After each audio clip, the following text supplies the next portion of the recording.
कुंवार लइका लोग के कहतनी सुनी।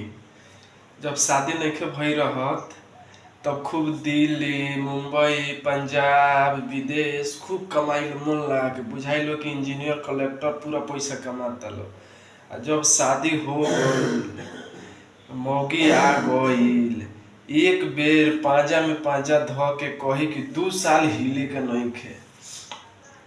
2 साल हिलो तो अभी काहे के हिलता लो। आ जब बाहरी जब घर से निकली लो तो चाचा लोग कहिलो ए बाबू घर ही रहे के बा, बाहर भीतर नइखे जाए के।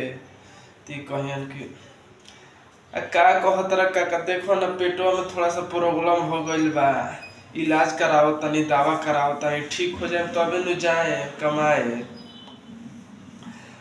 तब मेहरारू खूब चलाक बाड़ी सन, एकदम घरे रहिया सन तो लाई बुआई साउल 5 रुपया से नहिया सन।